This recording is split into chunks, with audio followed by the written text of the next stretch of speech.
Bueno, en la actividad del martes pasado, ¿se puede ver bien? Primero, ¿se puede ver bien? Sí, profesor.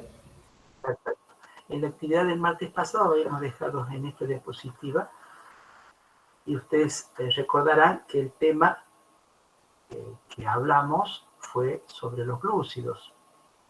Y habíamos dicho que los glúcidos se clasificaban en monosacáridos, oligosacáridos y polisacáridos. Los monosacáridos son azúcares simples. Los oligosacáridos están formados de 2 a 10 monosacáridos. Los polisacáridos, que es el tema que vamos a ver hoy, están constituidos por la unión de numerosos monosacáridos en cadenas lineales o ramificadas. Estos compuestos son blancos, amorfos, insolubles en agua e insípidos. Si durante la clase ustedes tienen alguna pregunta, abren el micrófono y hacen la pregunta. Entre los polisacáridos tenemos a los homopolisacáridos. Como ustedes pueden ver en esta diapositiva, los polímeros constituyentes de los homopolisacáridos son de un solo tipo de monosacárido. Por eso se dice homopolisacáridos. Mientras que los heteropolisacáridos están constituidos por más de una clase de monosacáridos, como ustedes pueden ver en esta diapositiva.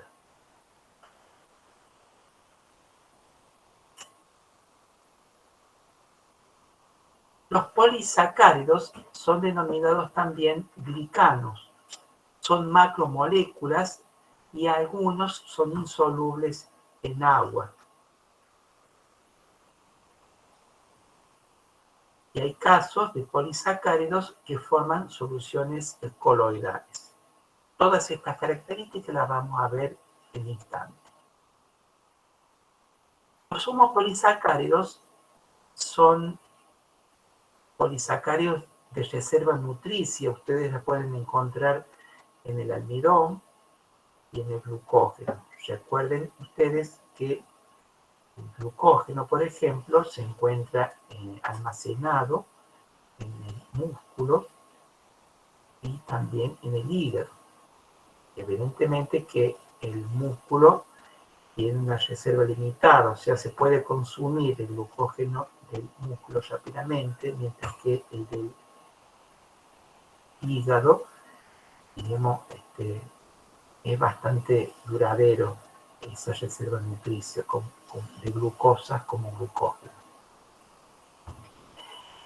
También hay homopolisacáridos estructurales que forman o constituyen a la celulosa y a la quitina. La quitina son constituyentes de caparazón de insectos y la celulosa son los constituyentes de los vegetales, las cortezas de los vegetales. No solamente la corteza, sino todo el contenido del vegetal. En cuanto a los heteropolisacáridos, también denominados glicosaminoglucanos, son polímeros de unidades repetidas de dímeros. Esto lo vamos a ver en detalle. Así entonces, tenemos a los homopolisacáridos en una sola cadena, o también tenemos homopolisacáridos con una cadena principal y con ramificaciones. Como ejemplo, tenemos a los glucanos, a los mananos, etc.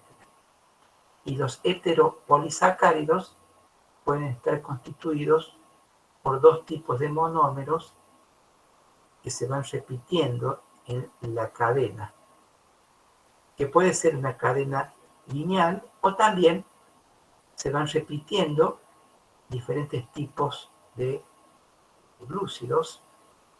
En este caso se repiten cada 3 y pueden tener ramificaciones.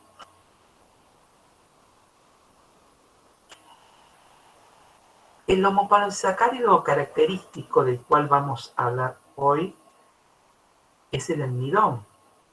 Ese almidón está constituido por dos moléculas grandes. Una es la amilosa y la otra es la amilopectina.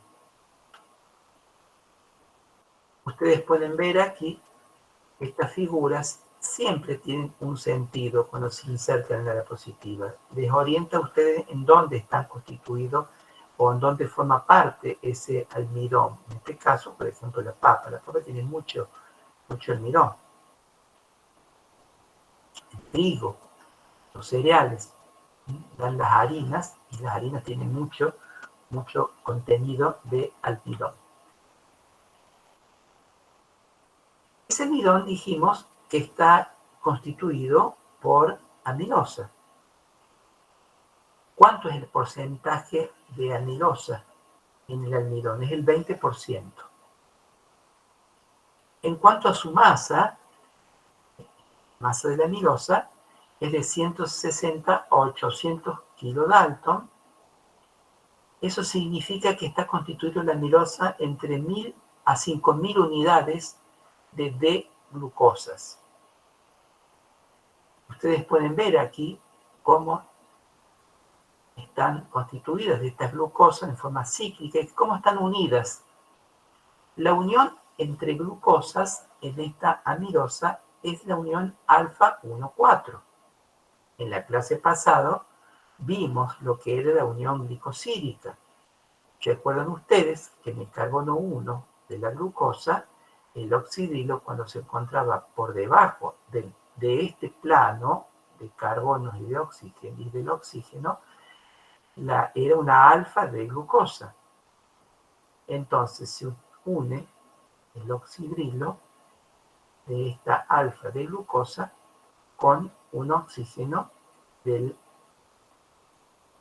oxidrilo del carbono 4 de la siguiente glucosa. Por eso es unión glicosílica alfa 1,4. Este tipo de unión se va repitiendo a lo largo de la cadena de amilosa. O sea, es una unión de alfa de glucosas de manera permanente a través de una unión alfa 1,4. Esta amilosa toma esta constitución de una vuelta de hélice en donde rodea esa hélice alrededor de un eje central, y una vuelta de amilosa corresponde a 6 glucosas. O sea, una vuelta, cuando nuevamente llega a su punto inicial, todo este tramo está constituido por 6 glucosas por vuelta. Esta conformación es una conformación helicoidal y los oxidrilos de las glucosas están ubicados en la parte externa de esta hélice. Eso es muy importante. Están ubicadas en la parte externa de la hélice. Lo que hace que el ambiente del interior de esta hélice es un ambiente hidrófobo. Rechaza el agua, eso significa.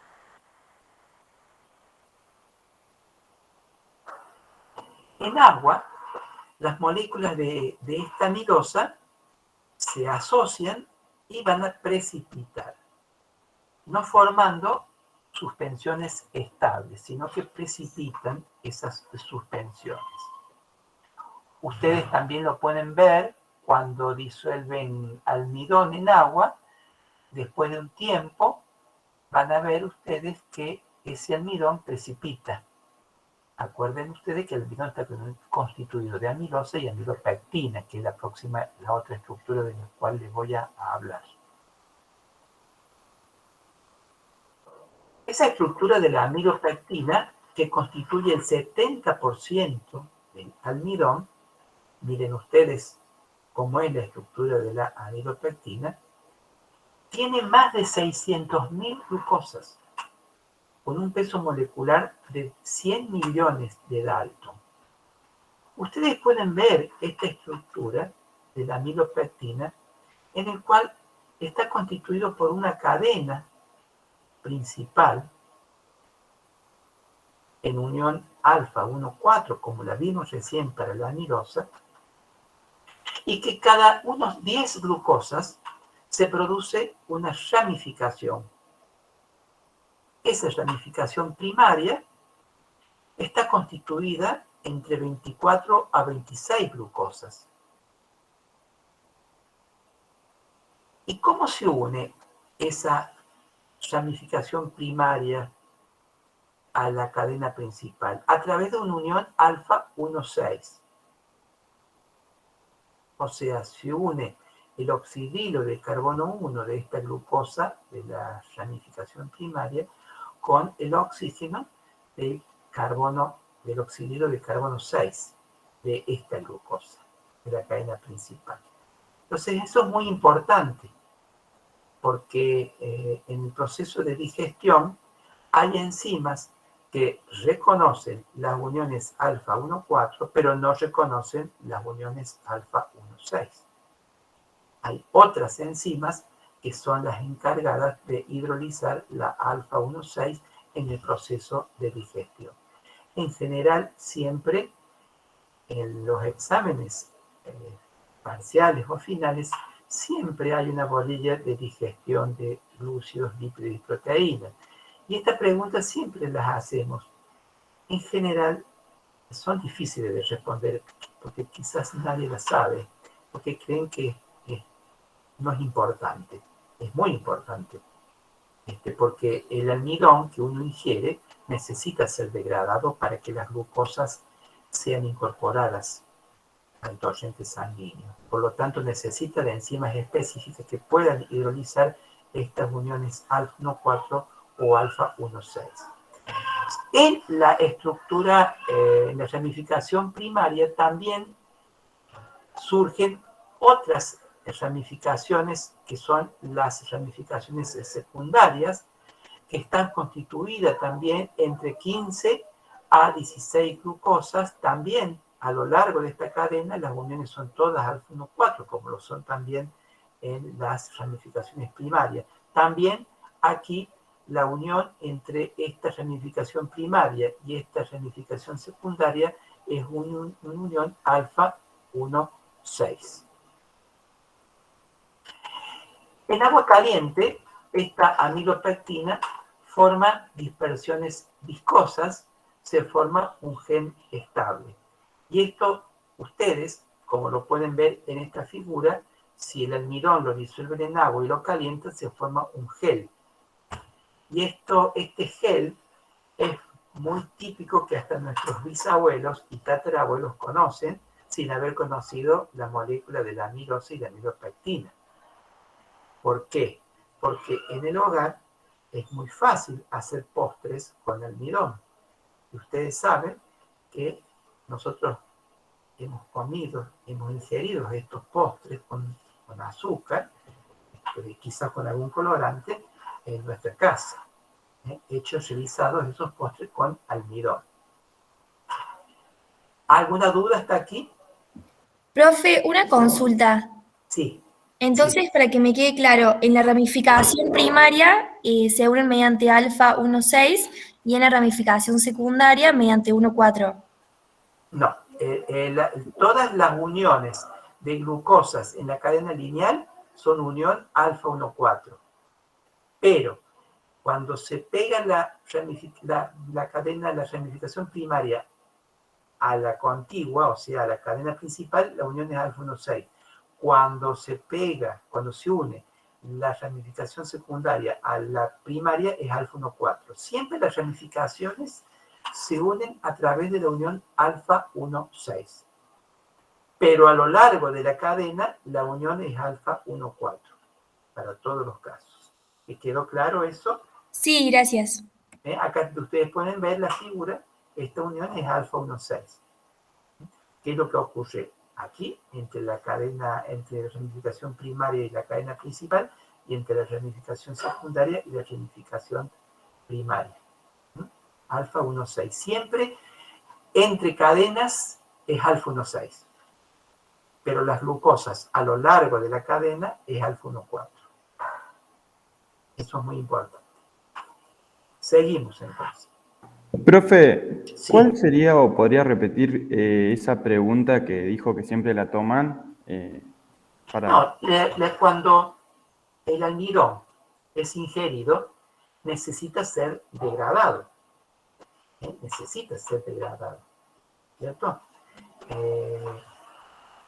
Entonces necesita de enzimas que hidrolicen las uniones alfa 1,4 o las uniones alfa 1,6. Entonces hay enzimas que hidrolizan las uniones alfa 1,4 pero no las alfa 1,6. Y hay enzimas específicas que hidrolizan las uniones alfa 1,6. Entonces, eso lo vamos a ver cuando veamos digestión. Acá es muy importante la alfa-amilasa salival, que es la que hidroliza la unión alfa 1,4. Y hay unas disacaridasas con un nombre específico que van a hidrolizar las uniones alfa 1,6. Pero cuando veamos digestión, vamos a volver a regresar a hablar de la presencia del almidón. Buenísimo, profe, gracias. ¿Estamos?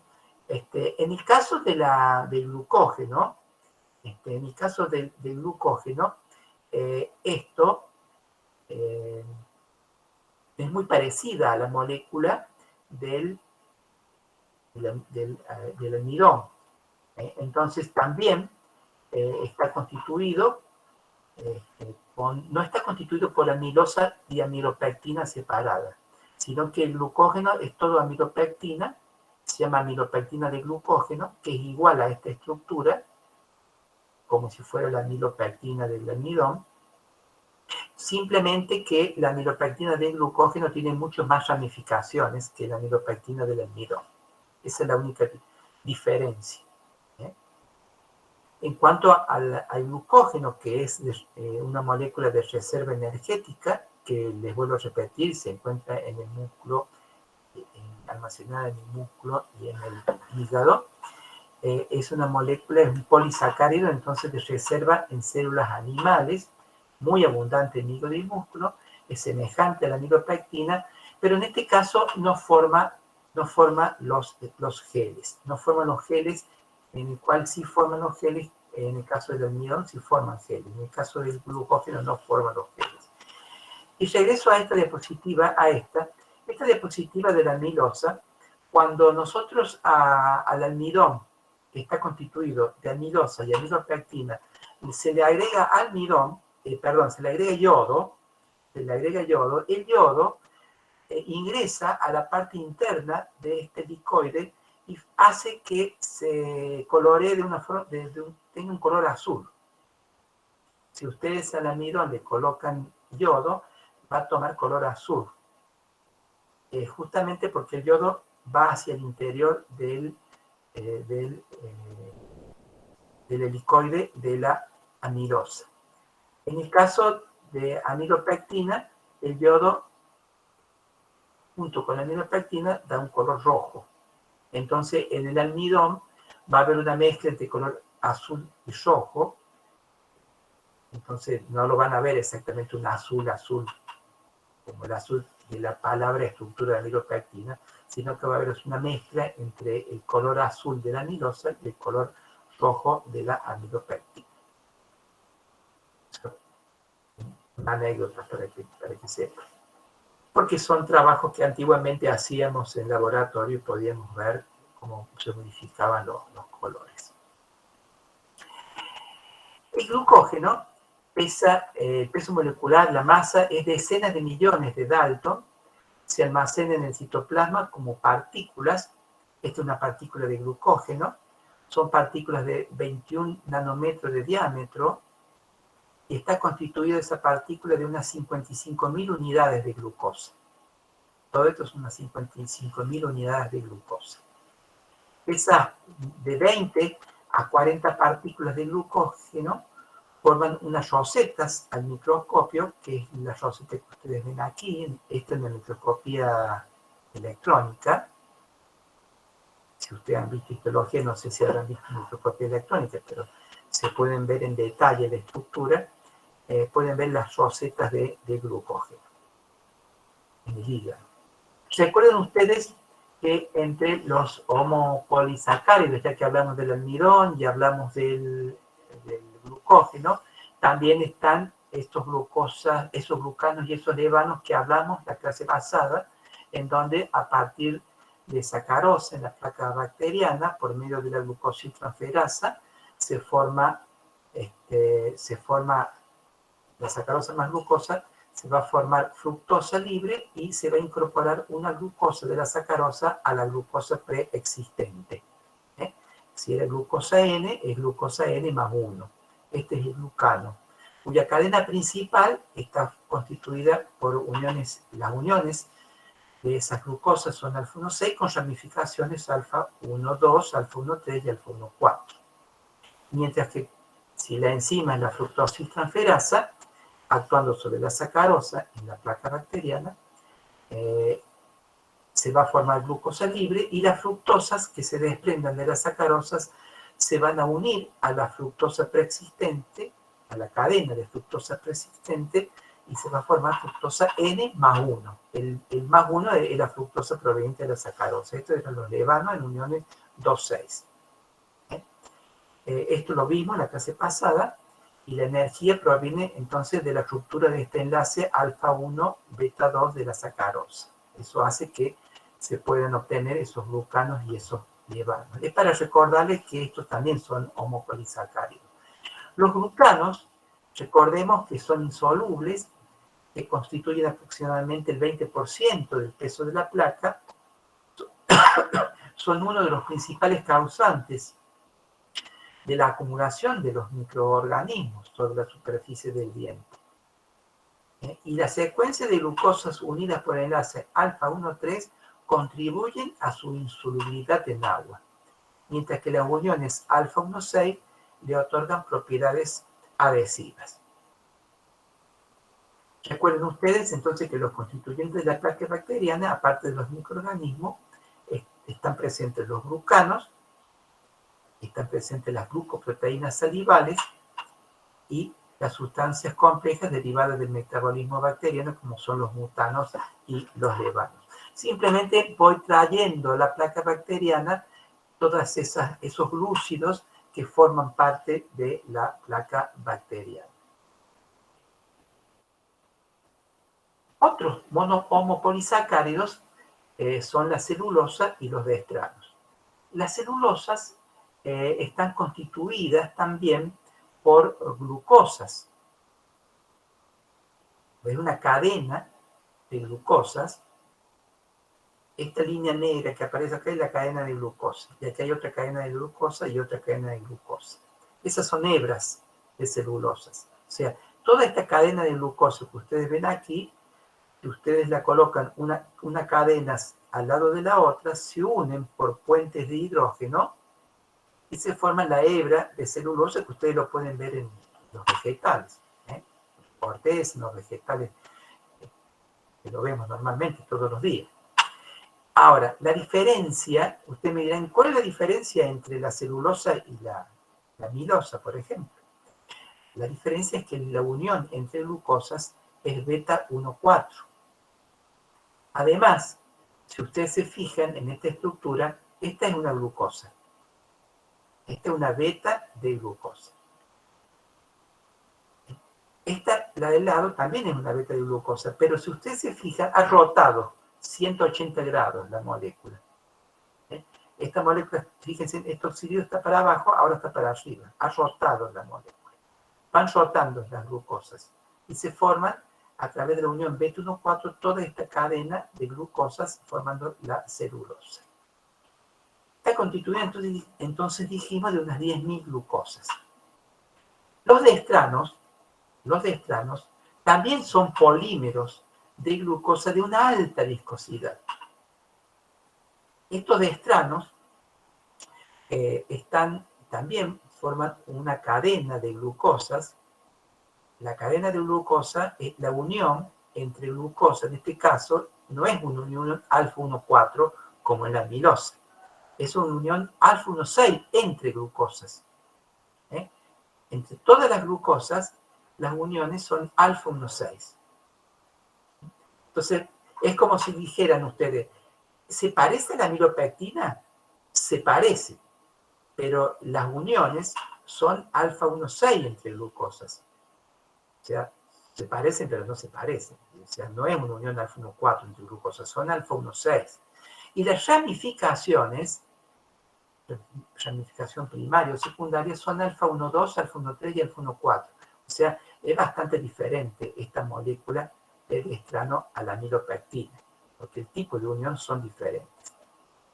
Estos estranos son sustituyentes de emergencia del plasma sanguíneo. Cuando hay una disminución de la volemia o el volumen sanguíneo por un accidente o por una ruptura de un vaso sanguíneo donde se pierde gran cantidad de plasma sanguíneo, entonces se le inyecta a ese paciente este destrano disuelto en cloruro de sodio, evidentemente, para mantener la volemia y que no colapse todo el sistema circulatorio y que el paciente pueda vivir. O sea, tiene una aplicación médica.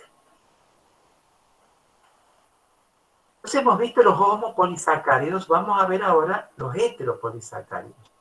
Hay más de un tipo de monosacárido o derivado de monosacárido cuando hablamos de heteropolisacáridos. Tenemos a los glicosaminoglicanos, a los proteoglicanos, a las glicoproteínas y a los glicolípidos. Son todos constituyentes de todos los sistemas, sistema de organismos, todos estos componentes. En cuanto a los glicosaminoglicanos, vamos a decir que son polímeros lineales y que son una sucesión de disacáridos. En general, esos disacáridos son un ácido urónico junto con una hexosamina. ¿Pero qué es un ácido urónico? Por ejemplo, ustedes después ven aquí el ácido hialurónico. El ácido hialurónico está constituido del ácido glucurónico. Esta es una glucosa. Pero ¿qué le pasó al carbono 6? Recordarán ustedes que el carbono 6 estaba constituido de un alcohol primario, como este que ven aquí ustedes, en la glucosamina. Ese alcohol primario fue oxidado y se transformó en carboxilo. Entonces, en vez de decir glucosa, ahora es ácido glucurónico. Ese es el ácido urónico. En este caso, el ácido urónico es el ácido glucurónico, en donde en el carbono 6, en vez de tener el alcohol primario, tiene un grupo carboxilo ahora. ¿Está claro? Profe, ¿y por qué el grupo carboxilo perdió el hidrógeno? Es la molécula, es así la molécula, ¿no es cierto? O sea, se oxidó.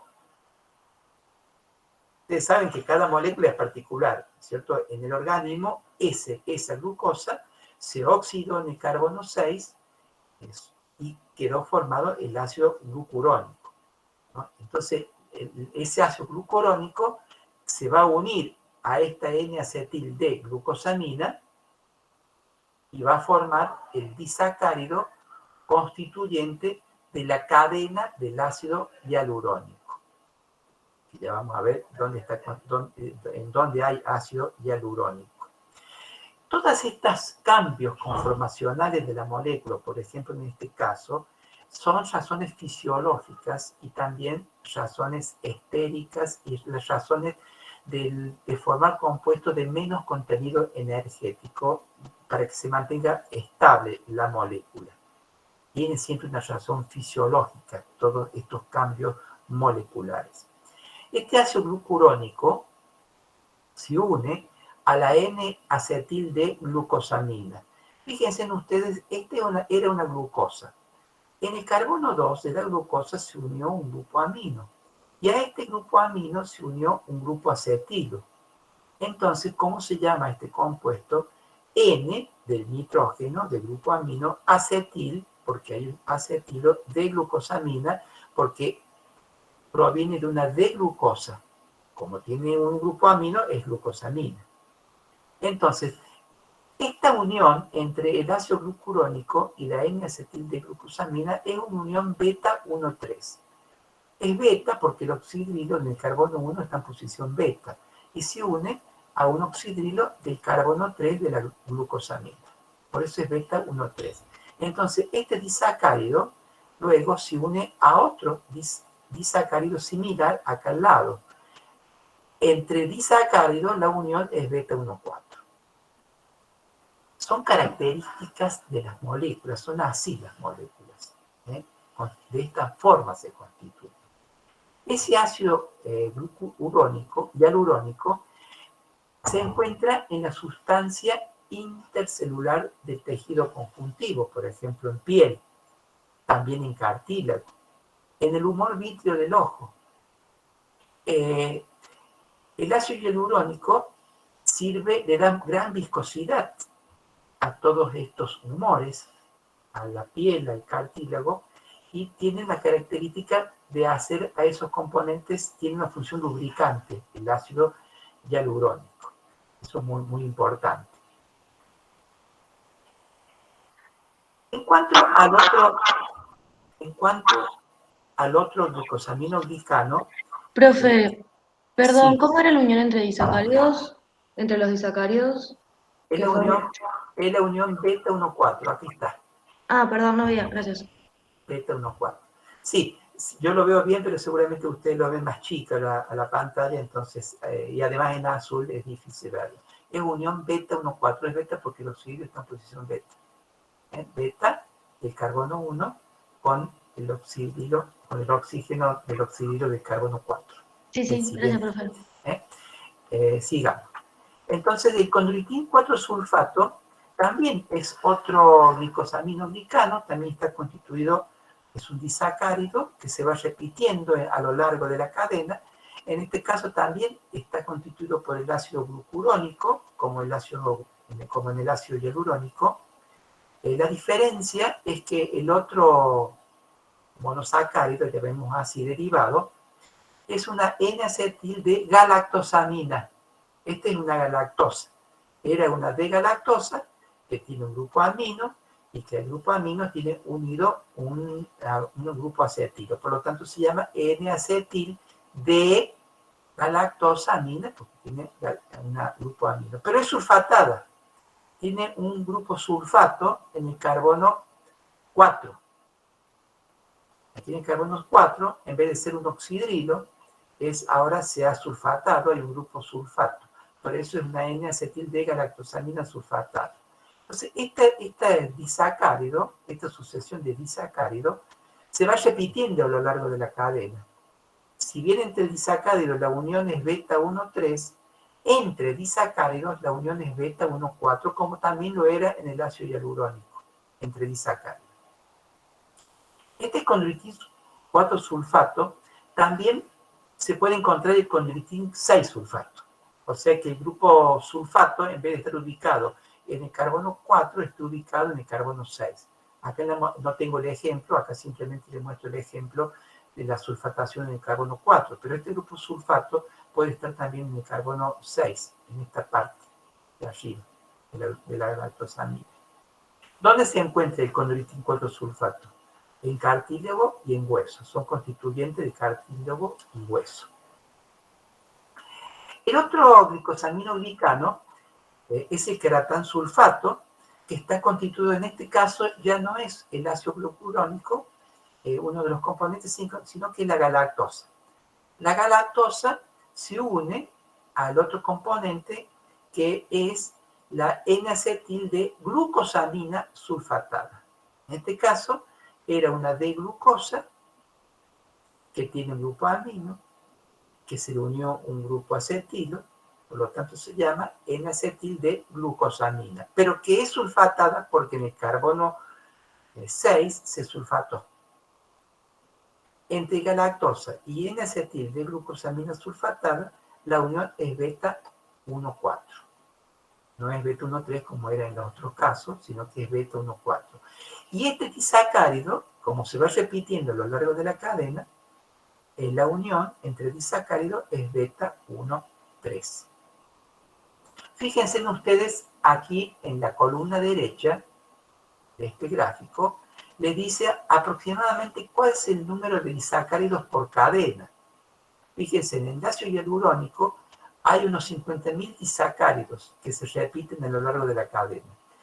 En el condroitín 4-sulfato hay entre 20 y 60 disacáridos que se repiten a lo largo de la cadena.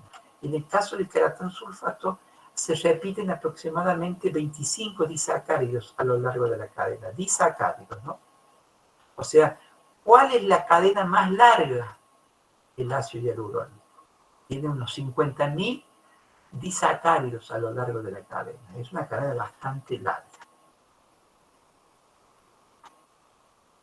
Otro de los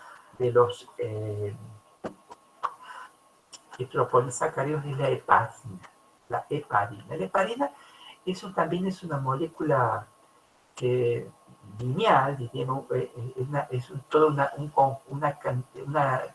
grupo de monosacáridos derivados que se van repitiendo en una cadena lineal muy variada.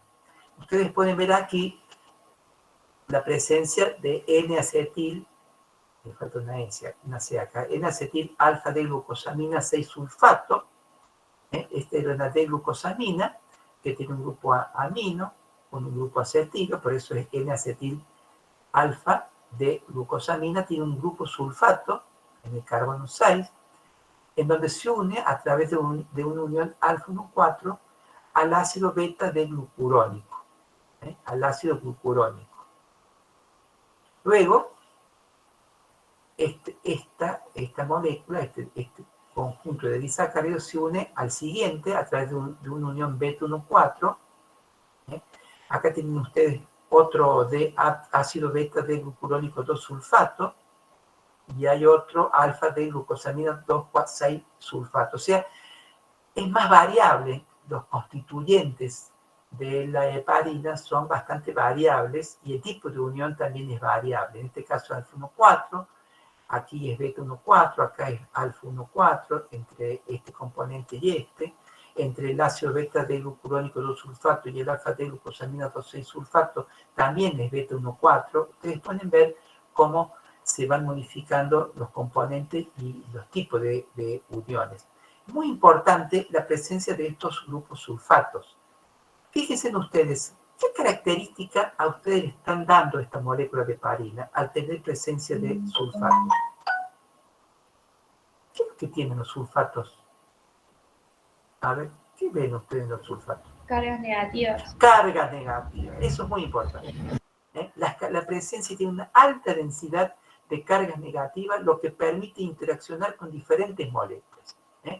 Estos sulfatos hacen que la molécula sea fuertemente ácida, tiene alta cantidad de carga negativa, lo que hace que pueda interaccionar con proteínas y eso permite que tengan esa propiedad anticoagulante. La heparina tiene una propiedad anticoagulante. Ustedes han escuchado muchas veces que a través de esta pandemia de COVID, los pacientes también se les agrega heparina, porque tiene una acción anticoagulante, porque el virus, este virus nuevo, el COVID, produce coágulos.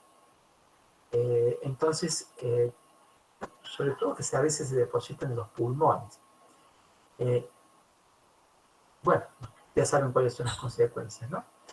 Ya lo hemos escuchado muchas veces.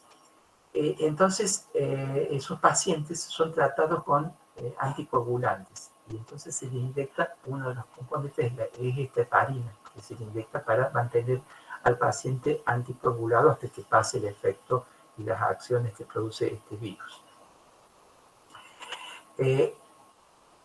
Otros de los heteropolisacáridos son los proteoglicanos, son macromoléculas de la superficie celular o de la matriz extracelular. están constituidos por uno o varios glicosaminoglicanos que se unen de manera covalente a una proteína de membrana o a una proteína de secreción. Y la porción de glicosaminoglicanos constituye en masa la fracción más importante. Ustedes pueden ver en este dibujo aquí a la derecha, todas las moléculas que hemos visto recién son todas estas. Miren, el ácido hialurónico, el condroitinsulfato, el queratansulfato. Ustedes pueden ver aquí, lo que está en azul, es el ácido hialurónico. Y hay, por ejemplo, condroitinsulfato y también queratansulfato unidos a una cadena de proteínas, y que esa cadena de proteínas se une a una proteína de enlace, que son esos circulitos. Vamos a verla con detalle en la próxima, después. Como estamos hablando de los proteínglicanos, para que ustedes vean, este es un ejemplo, tenemos por ejemplo el condroitinsulfato. Está constituido, por ejemplo, por el ácido glucurónico, con la N-acetil de glucanlactosamina, la lactosa, silosa, y toda esta cadenita que ven aquí de monosacáridos derivados o monosacáridos, como son la lactosa o la silosa, se van a unir a esta cadena de proteínas, se van a unir a la serina de esta cadena de proteínas. Ustedes pueden ver aquí los agregados de proteoglicanos. Fíjense en ustedes esa cadena que ven aquí roja, ancha, y lo pueden ver aquí más grande, es el ácido hialurónico, que lo vimos recién de estructura. ¿Se acuerdan que tenía mucha repetición de disacáridos? Es el ácido de ácido hialurónico, se repiten unas 50.000 veces los disacáridos, y a ese ácido hialurónico se le unen esta proteína que se pega a través al ácido hialurónico a través de una proteína de enlace, que esto está en amarillo aquí. Ahora, esta proteína, que parece como una rama de árbol, tiene pegado, ¿qué es lo que tiene pegado aquí? Lo que está en azul correspondería, por ejemplo, al queratansulfato. La molécula anterior, ¿se acuerdan? Este puede ser, ¿no es cierto? Este es el condroitinsulfato, que es lo que está en rojo. Pero también tiene pegado queratansulfato.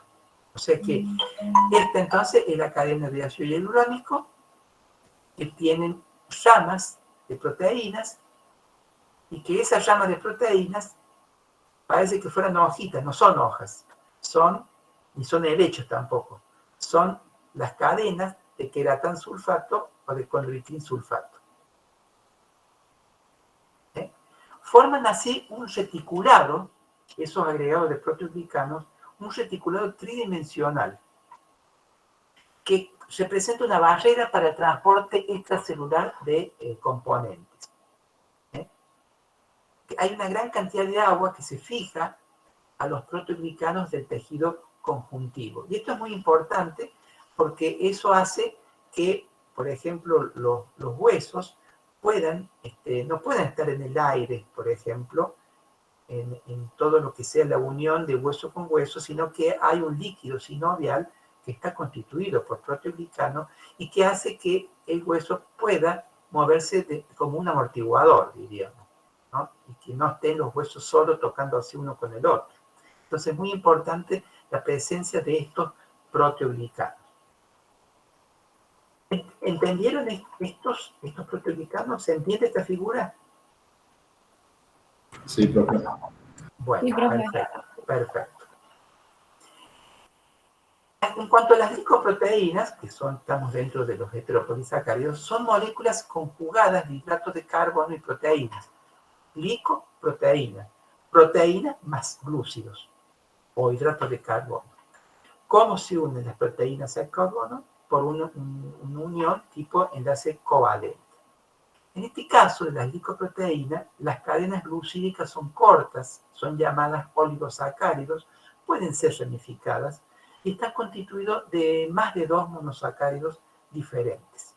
Por ejemplo, ustedes aquí tienen, dijimos que las glicoproteínas están constituidas de proteínas y glúcidos. Bueno, dentro de la cadena de proteínas hay un aminoácido. Nosotros no hemos hablado de los aminoácidos porque los vamos a hablar en teóricos próximos. Pero uno de los aminoácidos constituyentes de la proteína es la serina. Es la serina. Y uno de los componentes que tiene la serina es que en el carbono quiral de la serina, en el carbono, digamos, asimétrico, el carbono quiral asimétrico, tiene un componente en el cual tiene un oxidrilo. O sea, tiene oxígeno, el oxidrilo. Tiene oxígeno y hidrógeno. Bueno, pero a través de ese oxígeno se puede producir la unión con el oxidrilo de la N-acetilgalactosamina.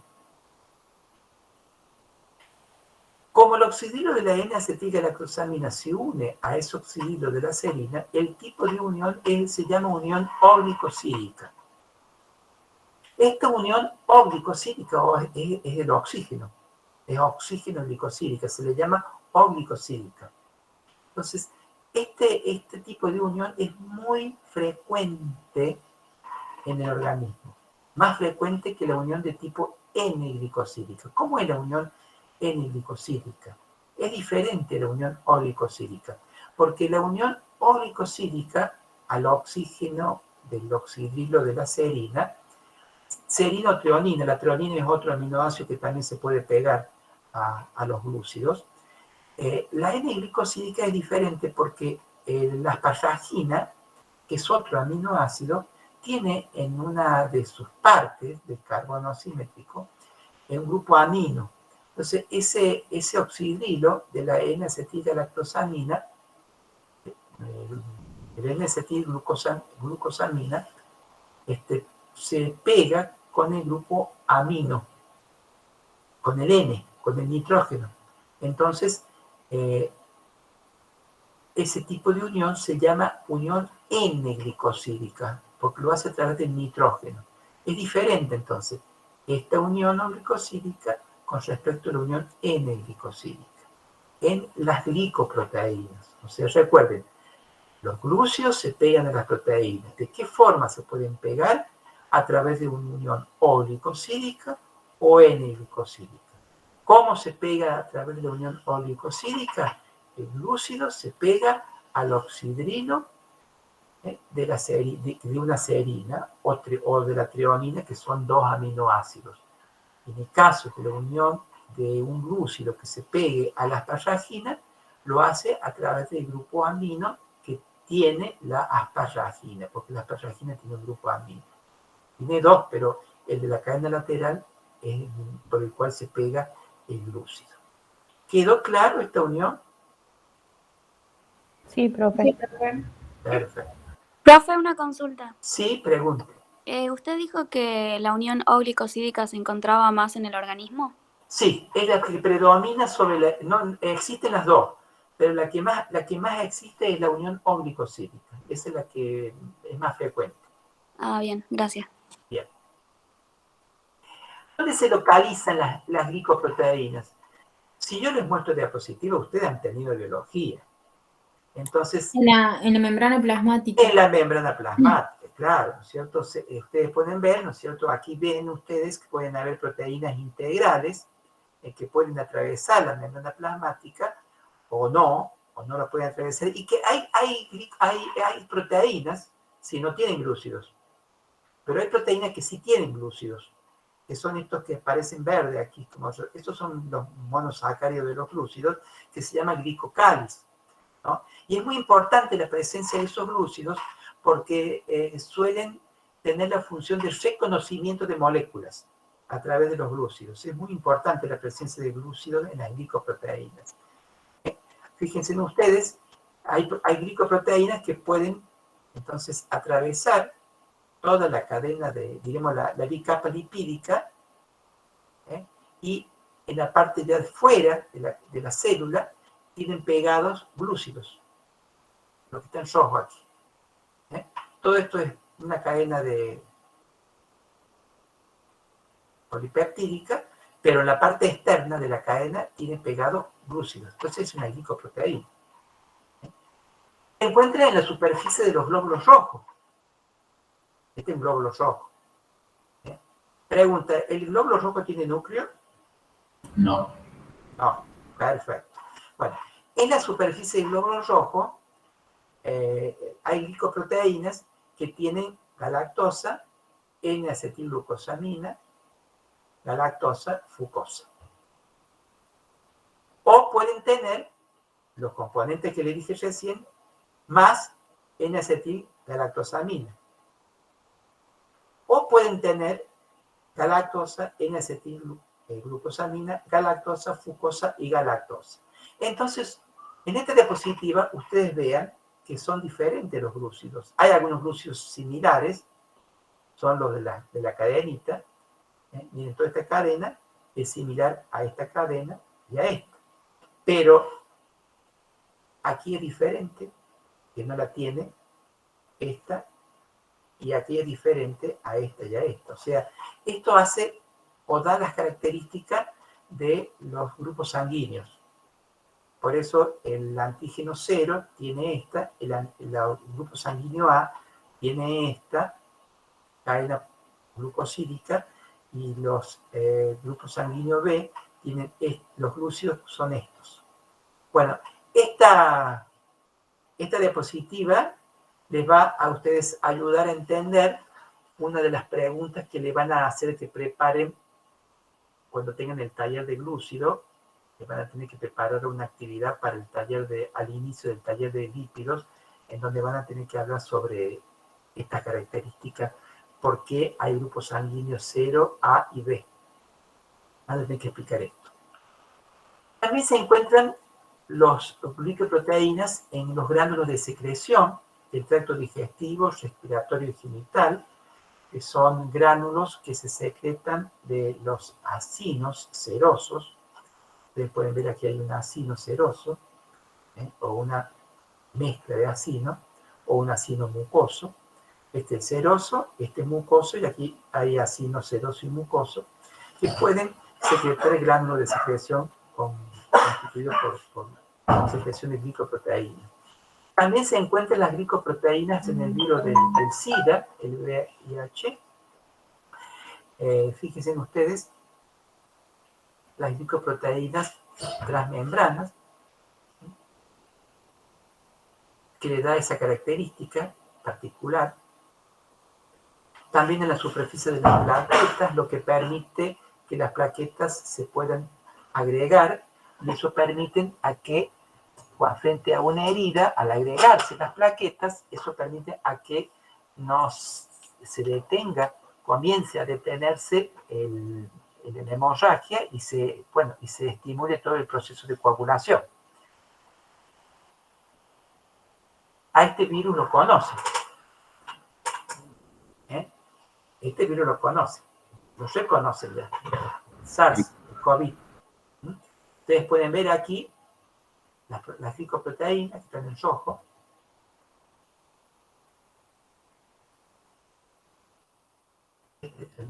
Es la glicoproteína de este virus. Tiene la proteína y los glúcidos. Eso permite el reconocimiento, ¿no?, con la célula. Eso es muy importante, ¿no?, como penetra también a la célula.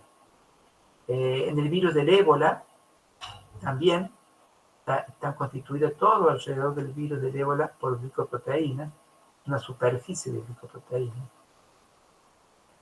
Son, diríamos, yo les muestro porque todos estos virus, en África hubo hace unos 2 años una epidemia de ébola. Bueno, así es el virus. En la zona pelúcida de los ovocitos, en los óvulos, tienen ustedes el óvulo, está rodeado de glicoproteínas, ZP1, ZP2 y ZP3, así se llaman las glicoproteínas. Luego viene la membrana plasmática y el óvulo, en el cual va a ser fecundado por el espermatozoide. Y ustedes pueden ver que el espermatozoide, esta es una fotografía de microscopía electrónica coloreada. Esta es la cabeza del espermatozoide y la cola, y la pieza media. La cabeza ya penetró a la zona pelúcida, y el oligosacárido que reconoce a la superficie del espermatozoide se llama ZP3. Y luego, una vez que atraviesa esta zona pelúcida, se une a la membrana plasmática y penetra el óvulo y lo fecunda. Es un tema muy lindo ¿no? Digamos, de fertilización. También hay glicoproteínas, las enzimas son glicoproteínas, hay muchas glicoproteínas en saliva, en la leche, en el plasma sanguíneo. Ustedes tienen las inmunoglobulinas.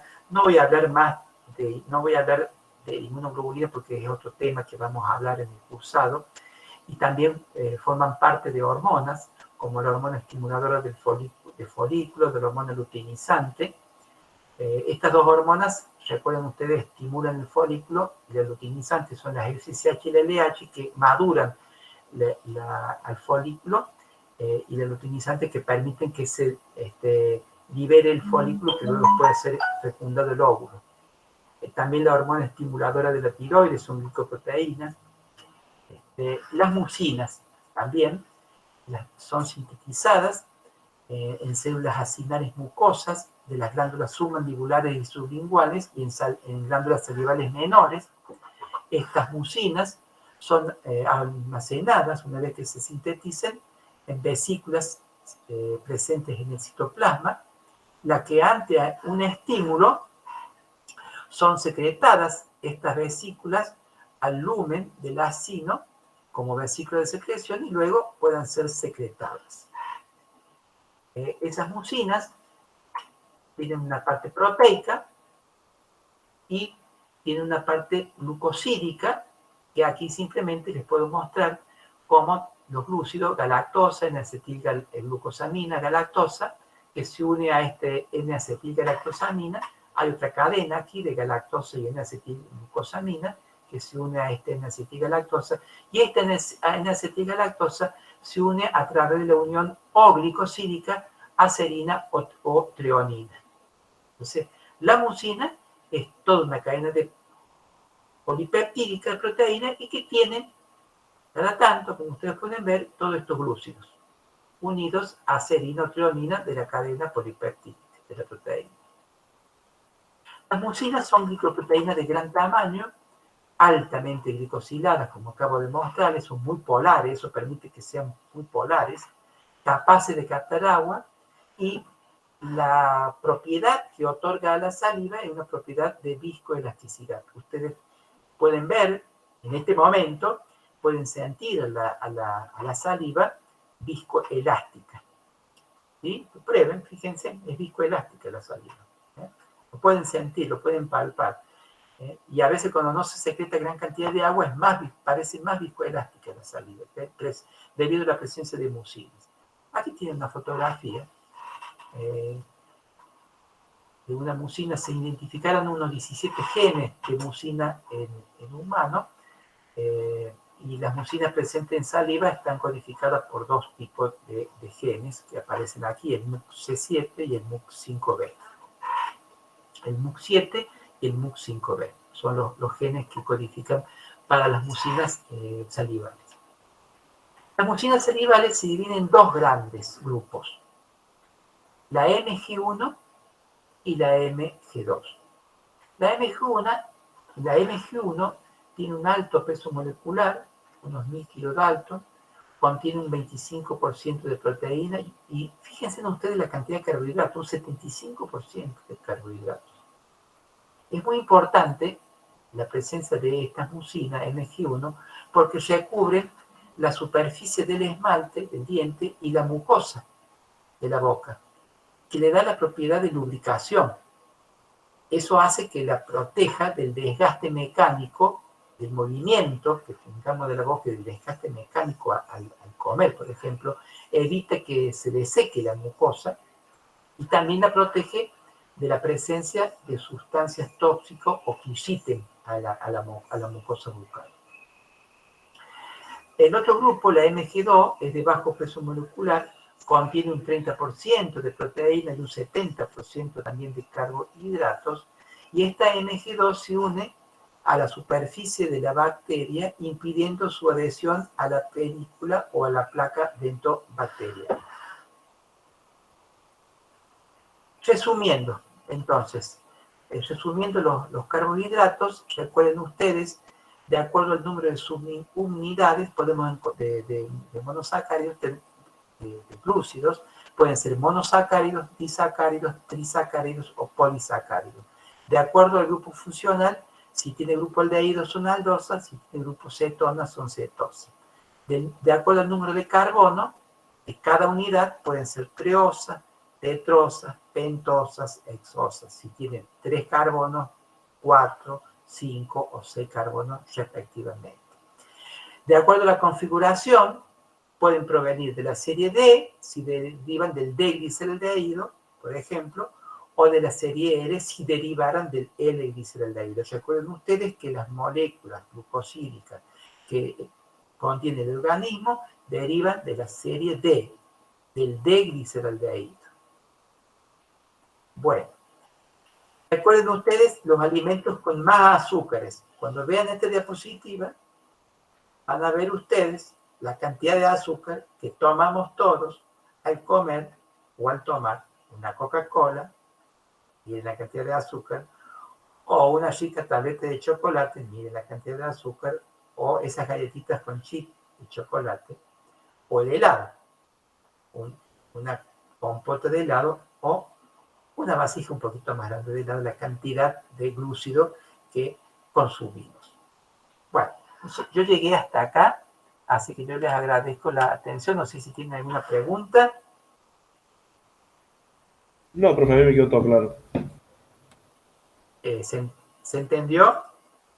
Profe, una consulta, perdón que lo haga Sí. volver tan atrás. Con respecto al almidón, Sí. que la amilosa se dispone en forma helicoidal, que se enrolla alrededor de un eje central.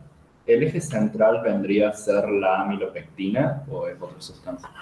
En el caso de la amilosa son 2 moléculas. La amilosa por un lado y la amilopectina por el otro lado. La amilosa es lineal. La amilopectina es lineal con ramificación. ¿Se entendió? Sí, sí. Gracias. Perfecto. Bueno. Profe, yo tengo una duda. Sobre los glicosaminos, glicanos, la heparina, todo eso, ¿tenemos que saber hacer las fórmulas? No le vamos a pedir que hagan la fórmula. No, pero que sí sepan, ¿no es cierto?, que cuáles son, ¿no es cierto?, los constituyentes. No le vamos a escribir que escriban la fórmula, pero sí, bueno, este constituyente está formado por tal monosacárido, por tal otro. Fíjense ustedes que no hay mucha diferencia entre una y la otra, son muy similares. Pero sí tienen que saber los heteropolisacáridos. Sí le vamos a preguntar la fórmula de la glucosa, eso de Maduro, ¿no es cierto?, la galactosa, eso sí, porque eso, si tienen que explicar cómo es la molécula de almidón, tienen que saber cómo es la molécula de glucosa, y no la pueden explicar. Bien, gracias. Bien. ¿Alguna pregunta? Profe, yo tengo dudas con respecto a las actividades de la semana que viene. ¿Hay que hacer las que están en Classroom, también las que están en la aula virtual? ¿Cómo sería eso? Bueno,